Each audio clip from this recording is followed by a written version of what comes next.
5 সেকেন্ডে কিভাবে তুমি 3/3 ম্যাজিক বর্গ নির্ণয় করবা তা শিখবো আজকের এই ভিডিওতে।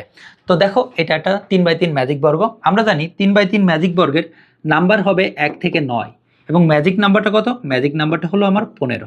ওকে, তো এখানে দেখো মোট 9টা ঘর আছে। এই 9টা ঘরের একদম মিডিলে যে ঘর আছে এই ঘরে তুমি চোখ বুজে 5 বসাই দাও। আচ্ছা, 5 বসাইলে এবার দেখো এই কর্নারে যেই ঘর আছে, কর্নারে ঘর কয়টা বলো তো? কর্নারে ঘর 4টা। এই 4টা ঘরে বসবে জোড় সংখ্যা। 1 থেকে 9 জোড় সংখ্যা কয়টা হয় দেখো তো? জোড় সংখ্যা হয় 2, 4, 6 এবং 8। এই সংখ্যাগুলো তোমাকে বসাতে হবে। আচ্ছা, প্রথমে আমার মনে চাইলো আমি 8 বসাবো, 8 বসাইলাম। 8 আর 5 মিলে কত হয়? 8 আর 5 মিলে হয় 13। 15 বুঝতে আর কত লাগে? আরও 2 লাগে। তাহলে আমরা এখানে 2 বসাই দিলাম। দেখো 8, 5, 2 সব মিলে হবে 15।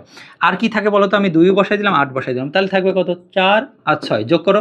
6 আর 4 10 আর 5 মিলে 15 মিলে গেল।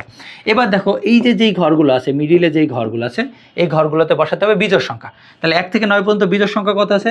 1, 3, 5, 7, 9। এর ভিতর তো 5 অলরেডি বসে গেছে, তো 5 বাদ। আর থাকে কি? 1, 3, 7, 9। এবার আসো 8 আর 4 মিলে কত হয়? 8 আর 4 মিলে হয় 12। তাহলে 15 বুঝতে আর কত লাগে? 3। তাহলে 3 একটা বিজোড় সংখ্যা এখানে বসে গেল। 8 আর 6 মিলে কত হয়? 8 আর 6 মিলে হয় হলো 14। 14 যদি 15 বুঝতে হয় তাহলে কত লাগে? আর 1 লাগে। 1ও কিন্তু বিজোড় সংখ্যা। 2 আর 6 মিলে কত হয়? 6 আর 2 মিলে হয় 8। তাহলে আমার 15 বুঝতে আর কত লাগে? 15 বুঝতে লাগে 7। দেখো 7 একটা বিজোড় সংখ্যা। 4 আর 2 মিলে কত হয়? 6। যদি আমার 15 পুষতে হয় তাহলে আর কত লাগবে?